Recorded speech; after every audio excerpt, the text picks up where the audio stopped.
Nah itu. Salat fardu nama aya 5 waktu, lohor, maghrib, lohor, asar, maghrib, isya, sareng subuh. Taeta kana salat anu hukumna fardu anu 5 waktu tadi teh aya pasunatan anu nararempel anu ngiringan kana eta salat fardu. Aya saberiji tah pasunatan anu berhubungan anu nempel anu ngiring kana salat fardu eta. Walaranana wa sunanul faraidi sintani wa isruna rakaat. Pasunatan anu nempel kana salat fardu jumlahna teh aya 22 rakaat. Eta anu 22 rakaat teh kitu dibagi kana 2 bagian. Asrun minha muakkadat. 10 rakaat tina anu 22 teh tadi hukuman sunat muakkad. Hartosa sunat muakkad teh sunat anu dikuatkeun, dikudukeun, diampirkeun kana wajib kanggo ngalaksanakeunana. Lamun moal piripuheun mah kitu kanggo anu midamelna da geus diwajibkeun atuh. Ku sabab ku fardu ge geus ripuh komo ditambihan ku anu nempel-nempel kana fardu beuki we ripuh. Kalau keadilan Allah pa'utial khafif bisakil kama utia sakil bil khafif liyahsulat ta'duli. Maka dibere anu hampang ku anu berat seperti dibere pula anu berat ku anu hampang supaya hasil keadilan Allah nemongkeun keadilanana. Nu 5 waktu di hukuman wajib beratnya, terus anu nempel-nempel kana eta anu wajib di hukuman sunat.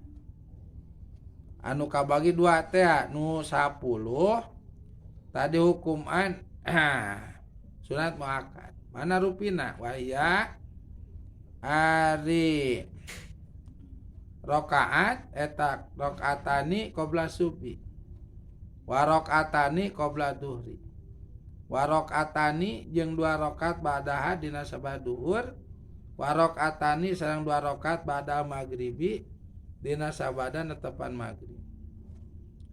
Tanu 10 teh rupina hiji 2 rakaat dina sataacan netepan subuh anu disebat qabla subhi. Salat samemeh fardu subuh qabla subhi. Itu eta di hukuman sunat kan hampir diwajibkeun.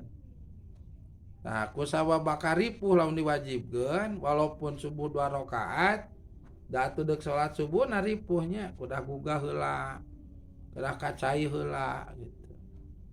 Ya walaupun 2 rakaat ampang tapi masyaallah bade hudangna eta eujeung migawena nu berat kacida, ripuh kacida.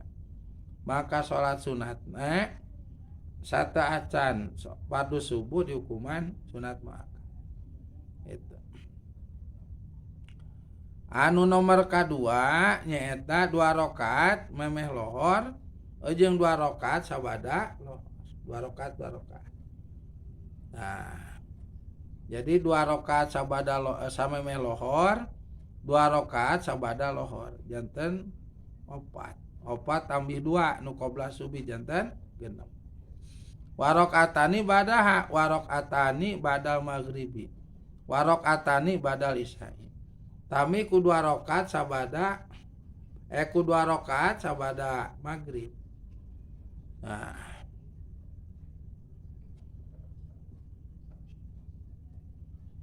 tuluy 2 rakaat sabada isya. Nah, jadi jumlahna 10. Aya anu 10 salat sunat anu dihukuman muakkad, anu dihukuman hampir wajib, anu ngiring-ngiringan kana salat fardu. Kali deui anu dihukuman sunat muakkad salat sunat anu ngiring kana fardu anu bagian kahiji jumlahna 10 nomor kahiji nyata 2 rakaat samemeh subuh kadua 2 rakaat samemeh lohor katilu 2 rakaat sabada lohor kaopat 2 rakaat sabada maghrib kalima 2 rakaat sabada isya janten sadayana 10 2 kali 5 sama dengan 10 sadayana wasinta asyarota jeung ari anu 12 eta ghairu muakadati anu henteu dikuatkeun sunatna anu teu dikuatkeun sunatna mana rupana wahya ari ari sinta asyarota atau wahya ari rakaat eta rakaatani 2 rakaat qabla dhuhri dina samelo wa rakaatani jeung 2 rakaat ba'daha dina sabada lohor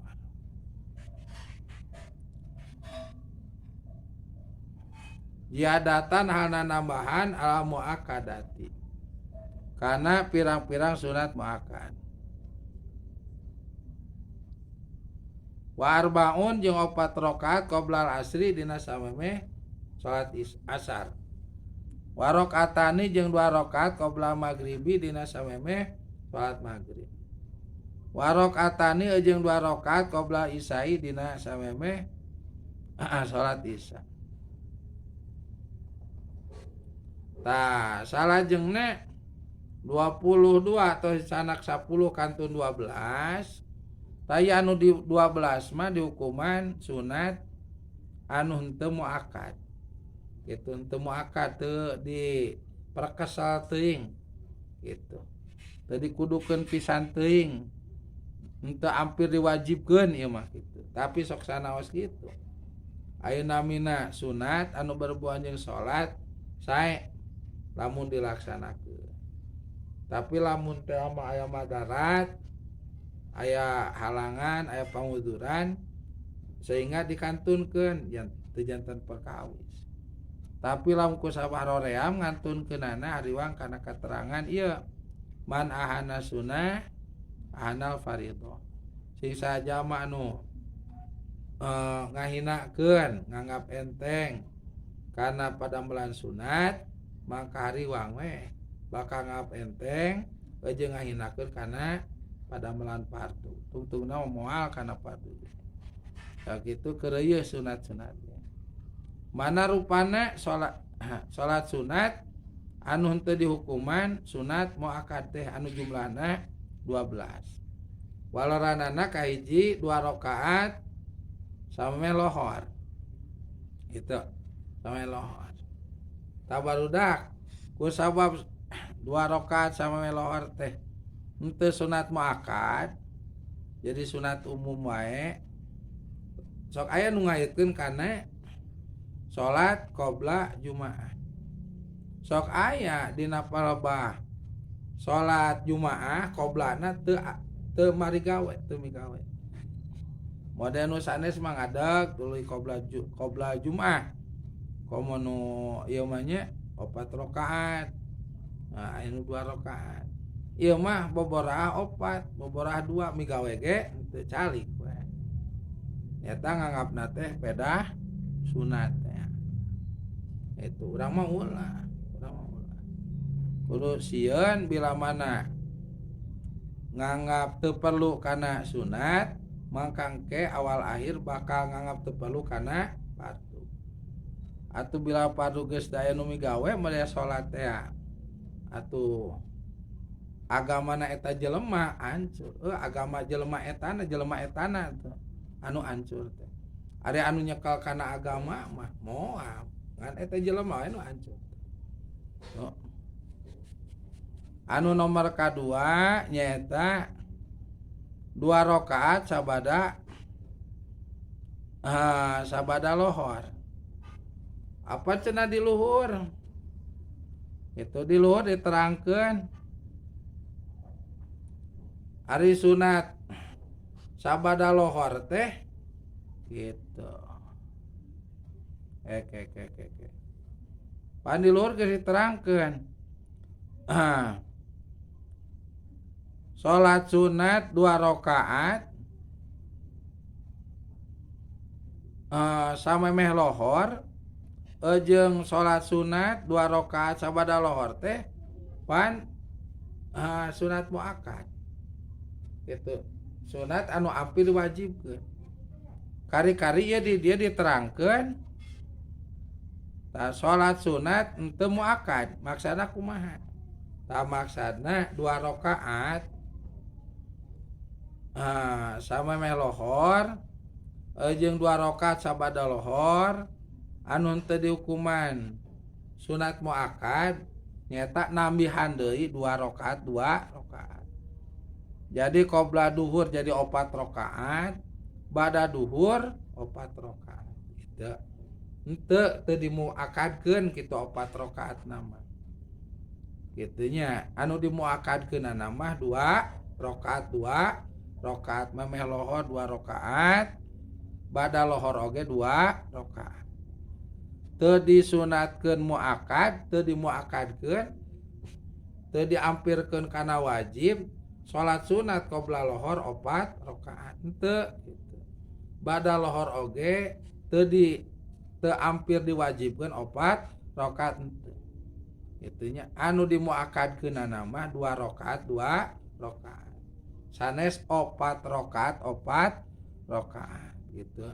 Tapi lamun bade 4 rakaat sae nya gaduh ganjaran sunat muakkad nu 2 rakaat awal, nya gaduh ganjaran sunat umum 2 rakaat nyaeta anu bade akhir sae. Tah berarti lamun resep kana sunat pasti resep kana fardu. Bila mana resep kana fardu maka bakal kuat iman Islamna. Kade tanya kudu ngarti yo di dieu kade. Satu loine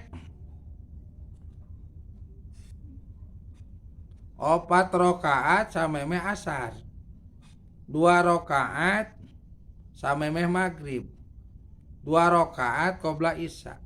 Tah ieu mah teu kalebeteun kana sunat muakkad. Henteu ieu mah sunat umum. Tapi sakali deui walaupun umum kudu diperhatikeun, kudu digawe. Man ahana sunnah ahana fardhu. Jadi saja manu ngahinakeun kana padamelan sunat, maka pasti awal akhir bakal daek ngahinakeun kana padamelan anu fardu. Sunatna alim awal akhir, farduna oge alim. Itu.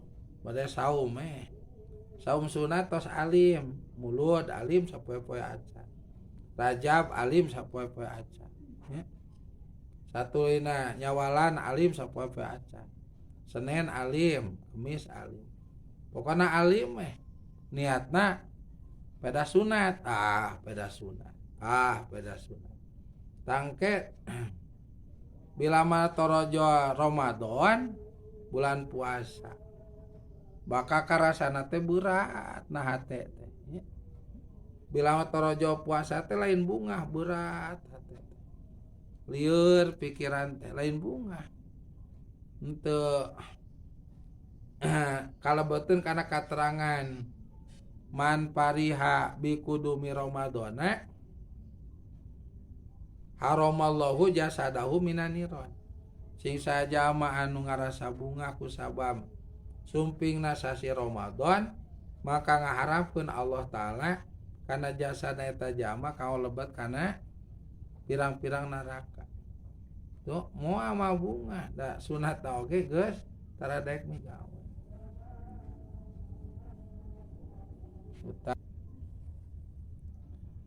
Tah 4 rakaat memeh asar jeung 2 rakaat memeh maghrib, 2 rakaat memeh isya. Eta mah dihukuman sunat umum sanes sunat muakkad. Walaupun sunat umum kurang kudu dipidama. Wa ma witru